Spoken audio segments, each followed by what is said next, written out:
Ready for the event. Houston station, we're ready for the event. Ascend conference. This is Mission Control Houston. Please call station for a voice check. Is that NASA? Station, this is the sound. How do you read us?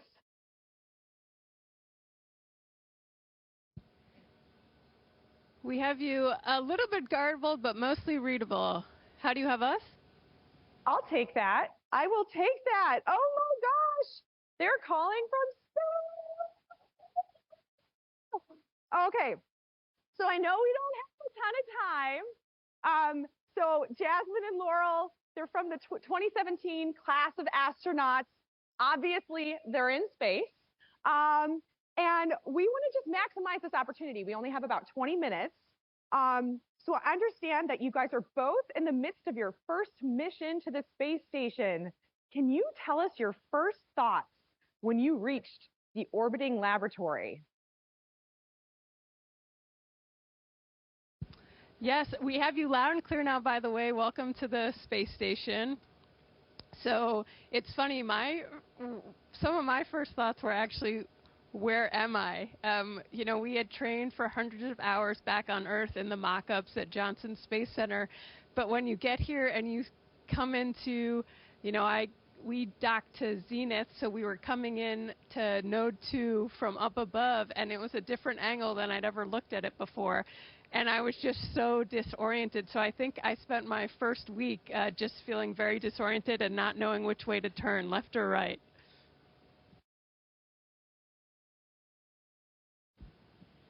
And for me, my most vivid memory of when I got to space station was actually seeing it from Soyuz as we were approaching space station. I had a window right next to me, and I looked out, and all of a sudden, I was like looking inside working, and then the next time I looked out, my whole window was just filled with a solar array and then the truss of space station and actually our airlock and some of our other modules. And just seeing it in person for the first time was like, my first thought was like, oh my God, this is so beautiful. And also it just really, like, I've known what a complex and impressive vehicle it was, but seeing it in person for the first time really made me realize like just what an achievement it is that we've accomplished, and also it's just incredible to see it. Oh my God, this is so cool. And by the way, you guys are both having great hair days. Love this.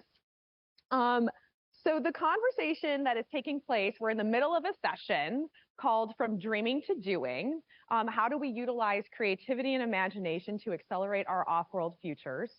So in that sense, I would love to hear from the both of you.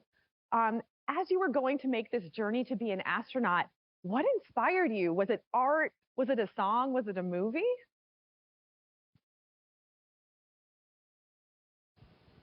Oh man, well, so I had a couple things that inspired me. First, I grew up in Houston, Texas, so I had NASA Johnson Space Center down the road, so I had a lot of early exposure to NASA and the space shuttle program. But I also grew up in the mid-90s, and Apollo 13 was definitely a huge source of inspiration for me to want to work in the space program. And then there were also, you mentioned music, and like the first two CDs I had, I think were Red Hot Chili Peppers, because they had a song on it called Airplane, and also Dave Matthews Band Satellite. They weren't really singing about airplanes and satellites, but middle school me was super excited about those songs. And for me, it also started at a young age. For me, initially, it was inspired by a book report I did on Valentina Tereshkova. And I'll be honest, I don't remember the details of the book I read, but I do remember making an astronaut costume with my mom and wearing it into school that day to pretend I was Valentina Tereshkova. And then as I got older, same as Laurel actually, Apollo 13 that was one of my highlight movie-going experiences as a kid, and just seeing what people could accomplish when they work together to tackle a problem, and it just grew from there as I got older. Well, I just have to say, I am a huge Red Hot Chili Peppers fan. So you guys were already like two awesome kick-ass girls in my book, but this is taking it to a whole new level. Okay, so our theme this year at Ascend is all about accelerating our sustainable off-world futures through collaboration. What does collaboration mean for each of you, and why do you feel it's so important?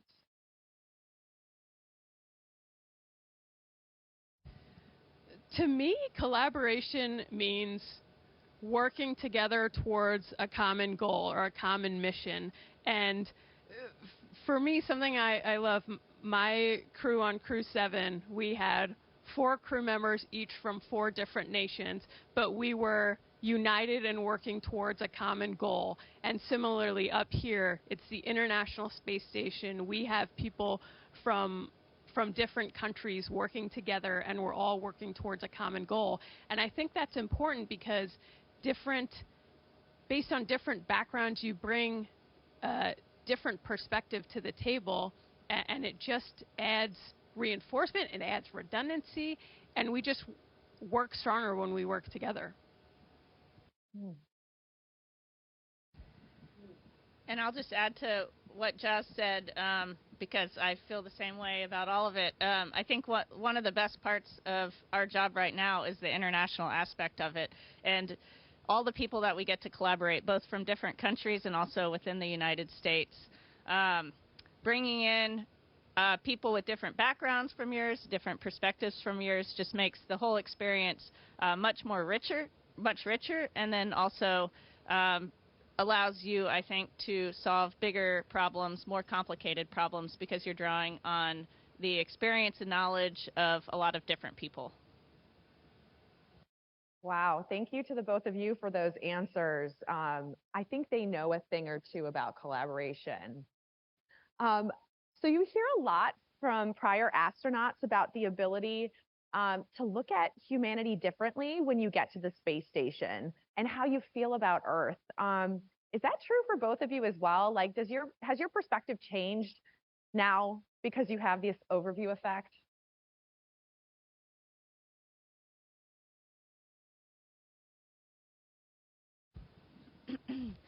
That's a great question, and we were actually talking about that right before this event, because a lot of the times people say, you know, it's a perspective change, but for both of us, I think it just reinforced a lot of things that we already felt. Just the sense of how special our planet is, how beautiful our planet is, and its fragility, and everything we need to do to take care of it. We knew that, and we kind of like knew how important all of this was, but then getting to see Earth from this perspective, and getting to see it in person with our own eyes, and all of the different places on the planet has really just made us understand and feel that all that much more deeply. What she said, everything she just said, I agree with. Oh, sorry, you guys are so funny. You guys, I would love to be just at a dinner table in space with you two. So I think one of the things I love the juggling. The juggling is also part of the performance. You're welcome. So there are a wide range of research and development that can be performed on the space station, but you guys are both kick-ass women. Can we just talk about the importance of letting other young women and people from diverse backgrounds know that there's this whole new role opening up for different players, and how does that impact you? I think something I always want to pass on to young girls and boys is that not only do you belong in these fields and doing these things, but you're needed. We talked a bit earlier about I look at the world differently than Laurel looks at the world differently than Andy, differently than Satoshi and Alec and our entire crew, because we've had different experiences that have led us to this point. So we see every problem slightly differently. And when you have me looking at it one way, Laurel looking at it another way, that all comes together, and you take the best of it and you get rid of what doesn't add value. And so it goes back to, like, we're stronger when we collaborate. Similarly, we're stronger when we have people from different backgrounds, whether that's different genders, different religions, different experiences in life, and so you're needed in these fields.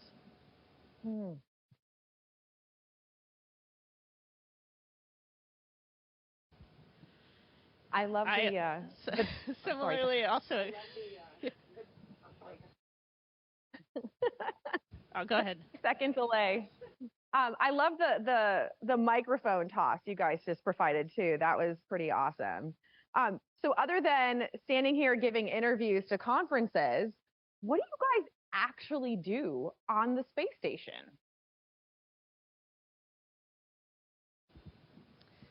Well, we spend most of our days doing a mix of science and maintenance activities. So a typical day for us looks like waking up, having breakfast like you would at home, and then we usually have a morning meeting with the ground teams just to sync up. And then for the rest of the day, we are scattered all over space station. Some of us are working on different science research projects. Some of us are doing maintenance, repairing different components and different systems on space station, and then also at some point in the day we work out for about 2 hours a day as well. And then we wrap up the day with another tag up with the ground teams, and then pretty much have dinner and go to bed, because usually the days are long and busy, and so we're tired at the end of it. And just to add to what Laurel said, that's something I love, is that every day is different, because there are so many different activities to do, not just to perform the science, but also to keep the space station up and running. And as she said, the days are pretty long, and you have to really stay focused during the day, because if you stop paying attention for a second, something's floating away and you just cost yourself an hour. Wow. Have there been any research projects that you've been supporting that really stood out to you in your time there?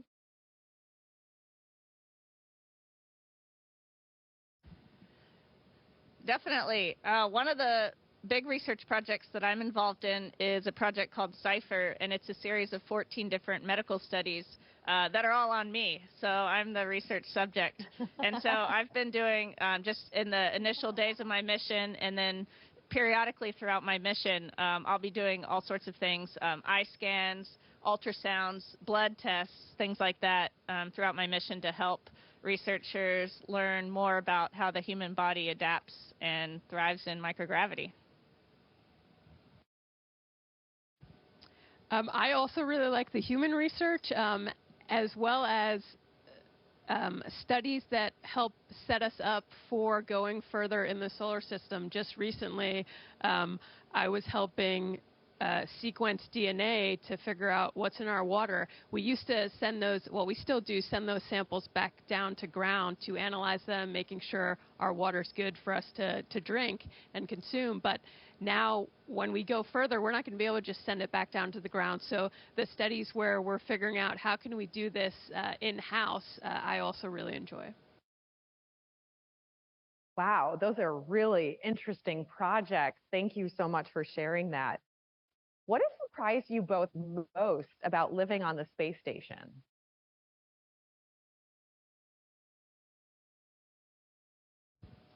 Honestly, Laurel touched on this earlier, but something for me, I didn't realize how amazed and enamored I would be by the space station itself. I had heard from everyone, wow, looking back at Earth is incredible, but I remember the first time, so I didn't have a good view of the space station as we approached in Dragon, because I had my displays in front of me. So the first time I really saw the outside was when I went to look outside the cupola window. And I didn't realize I would be just so enamored by, it's just a marvel, like, that we have constructed this space station in low Earth orbit, and every aspect of it is just an amazing piece of technology.